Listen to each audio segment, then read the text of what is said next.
Diyaloglar Derneği Başkanı kimdir, nedir, ne yapar?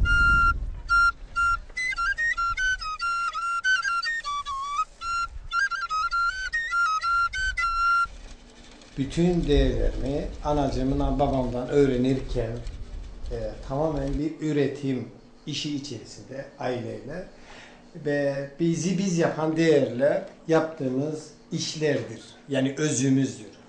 Doğa sevgisini çocuklarımdan saklamak istemiyorum. Çünkü doğanın kendini nasıl defalarca tamir ettiğini öğrenebileceklerini, hep doğruyu görebilecekleri en doğru yer doğal yaşamdır. Hiç bıkmadan, usanmadan kendini tekrar eder. Ve bunlar karşılıksız sever bizi. İlginçtir. Hayvanlar insanlara alıştı. Fakat insanlar hayvanlara alışamadı. Ya böyle bir sıkıntı var. Onlar bize uyum sağladı. Bizim kurallarımıza göre oynarlar ama biz onların kurallarına göre oynayamıyoruz daha.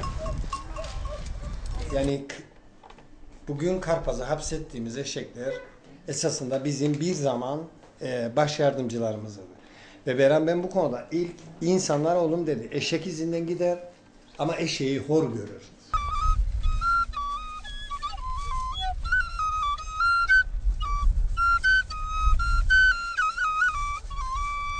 ...1999 yılında dernek kurulurken Kıbrıs Türk Biyologlar Doğayı Araştırma ve Koruma Derneği olarak kuruldu ve ilk dikkat çektiğimiz noktalardan biri Karpaz'dır.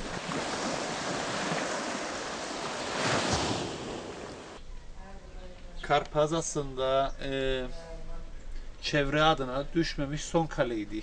Hatta 2007 yılında 15.000 kişiye yetecek kadar 11.000 voltluk elektrik götürmek istiyordu o dönemin hükümeti. Ve T Karpazburnu'na kadar elektrik direklerini dikerek ki hiçbir çalışma da yapmadan, yani orada 2.000 kişinin yaşadığı bir bölgede 15.000 kişiye yetecek kadar 11.000 volt değerinde elektriğin götürülmesinin ardındaki nedenleri tahmin edebiliyorduk. Beni korkutan şey böyle bir güzellik birçok kapitalist insanın iştahını kabardır düşüncesindeyim.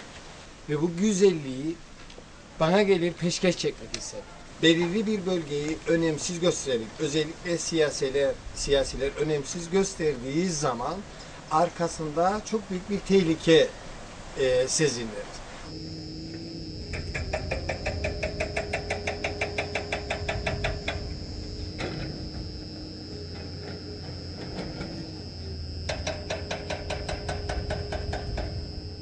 Elektriğin gitmesi, yolun genişlemesi, yani sadece yol olarak değil, yolun getirdiği diğer farklı şeyler, mesela dere yataklarının doldurulması, ağaçların kesilmesi, bunlar oradaki doğanın dengelerinin değişmesine sebep oluyor.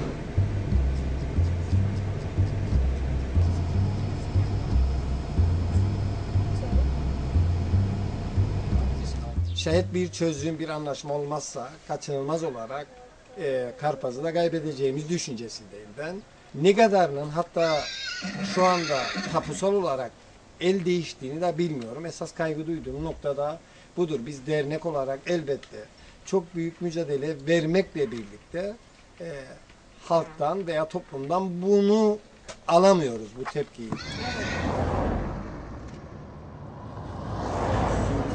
İnsanlarımız kötü niyetli değil ama bilmeden bazı şeylere zarar verirler. Belki de Kıbrıs adasının içinde bulunduğu durumdan dolayı çok uzun vadeli şeyler düşünülmüyor. Ve belki de adanın, ovaların, dağların, bitkilerin çok benimsenmemesi de bir problemdir. Yani farklı bir sahibi olduğu düşünülür. Ama yani sonuçta biz bu dünyaya aitik. Dünya bize ait, biz de dünyaya ait.